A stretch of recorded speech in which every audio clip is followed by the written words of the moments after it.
तमसा नदी के तट पर घने जंगलों में कुछ जंगलियां जातियां रहती थी।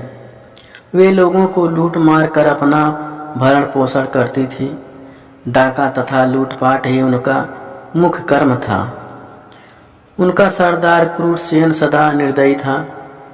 उनके कोई संतान नहीं थी। इसके कारण उसकी पत्नी बड़ी दुखी रहती थी। एक दिन उसने अपने पति से कहा, तुम डाकुओं के सरदार हो, लूटपाट कर इतना धन लाते हो, पर हमारे बाद कोई खाने वाला तो है नहीं। फिर इस पाप की कमाई का क्या होगा, सोचो। क्रूरसेन ने कहा, इसका दुख क्यों मनाती हैं? अभी तक राहगीरों को ठगा लूटता हूँ। किसी दिन कोई बालक लूट कर लाऊंगा और उसे तेरी गोद भर दूंगा। उसकी पत्नी थोड़ी दयावान थी। बोली, हे भगवान, ऐसा बात करते हो, सोचो उस माँ का क्या हाल होगा जिसका बच्चा तुम उसकी गोद से छीन कर लाओगे। क्रूरसेन ने कहा, थोड़ा रो धो लेगी, फिर संतोष कर लेगी। जब उसे दूसरा बच्चा हो जाएगा तो वह पहले वाले को भूल जाएगी। तुझे अपना बच्चा कभी नहीं होगा, इसीलिए तेरी खुशी के लिए मुझे ऐसा करना ही पड़ेगा। एक दिन सचमुच क्रूरसेन किसी ब्राह्मण के बच्चे को उठा लाया। उसकी पत्नी ने उसे माँ जैसा प्यार देकर पाला। उसका नाम रखा रत्नाकर। बच्चा धीरे धीरे बड़ा होने लगा। जिस तरह निर्दयी डाकुओं के बीच वह पल रहा था, वैसे ही संस्कार उसे आने लगे। बड़ा होकर उसने भी अपनी जीविका इसी प्रकार लूट मार से शुरू कर दी। क्रूरसेन अब बूढ़ा हो गया था। उसके इस बेटे ने उसी के काम को अपना लिया। माँ को थोड़ा बुरा लगता था कि यह न जाने किस भले घर का लड़का है, हम लोगों की संगति संस्कार से लुटेरा बन गया है, पर कह कुछ नहीं पाती थी। लड़का जब जवान हो गया तो उसकी शादी कर दी गई। उसके घर में एक बच्चा हो गया। उन घने जंगलों में जो भी यात्री जाते जाते वह उनका धन सामान लूट लेता था। एक दिन उस रास्ते से 5-6 ऋषियों किसी यज्ञ में भाग लेने जा रहे थे। साथ में नारद जी भी अपनी बीड़ा बजाते हुए ईश्वर का भजन करते चले जा रहे थे। वे सभी साधु महात्मा थे। उनको किसी का क्या डर। न उनके पास कोई धन था, न किसी से बैर, इसीलिए निर्भय थे।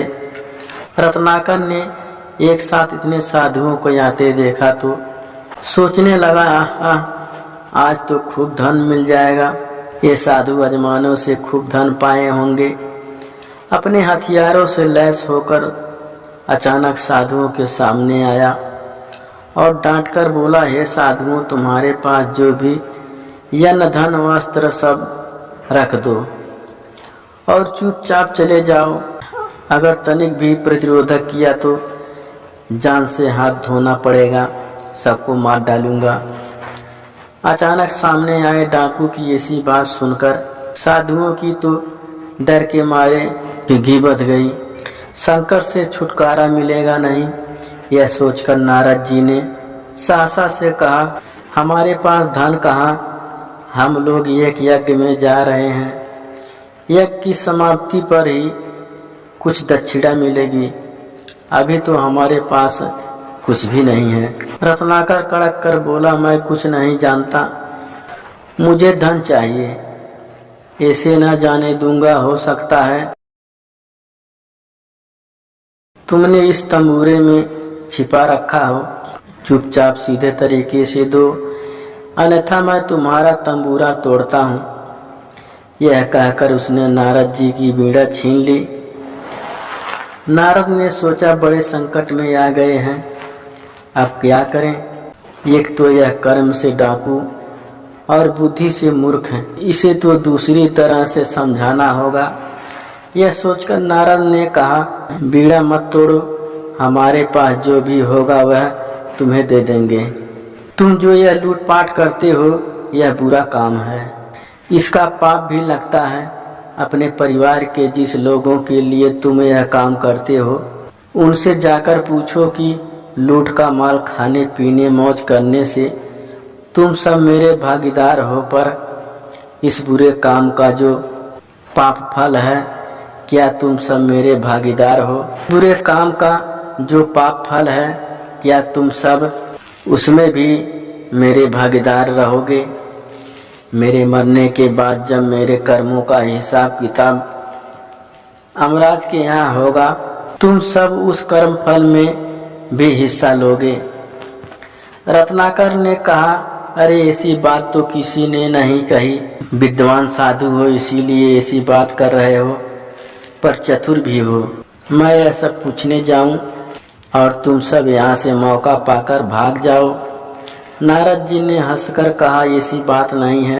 ऐसा करो कि हम सबको एक रस्सी में किसी पेड़ के साथ बांध दो, हम यहाँ बंधे रहेंगे, तुम निश्चित होकर जाकर पूछाओ। रत्ना की समझ में यह बात आ गई।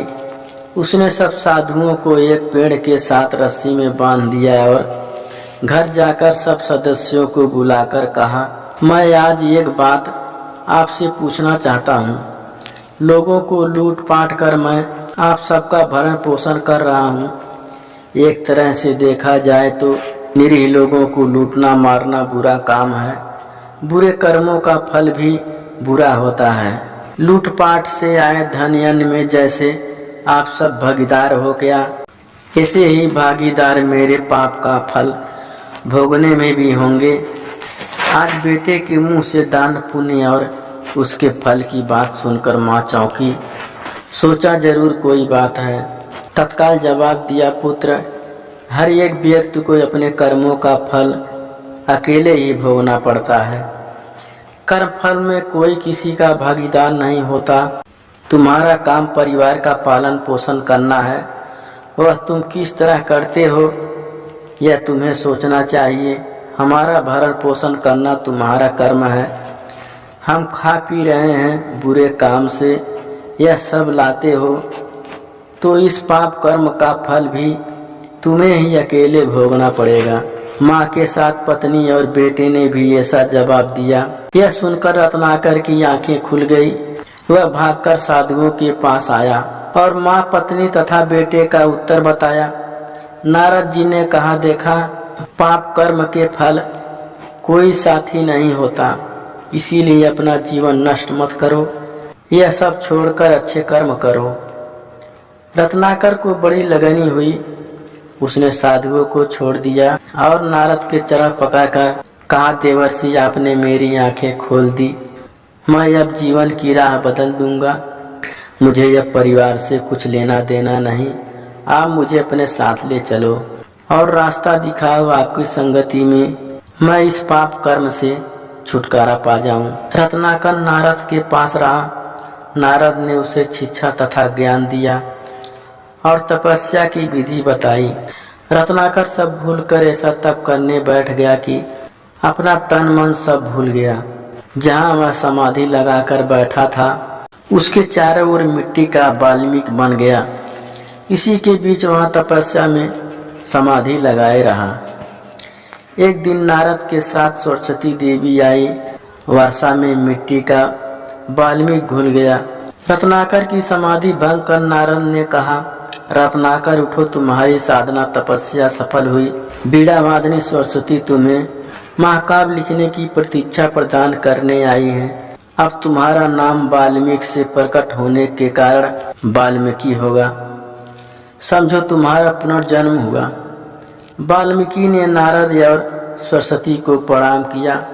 उन्होंने आगे चलकर भगवान राम के जीवन पर रामायण लिखी, जो वाल्मीकि रामायण नाम से प्रसिद्ध है।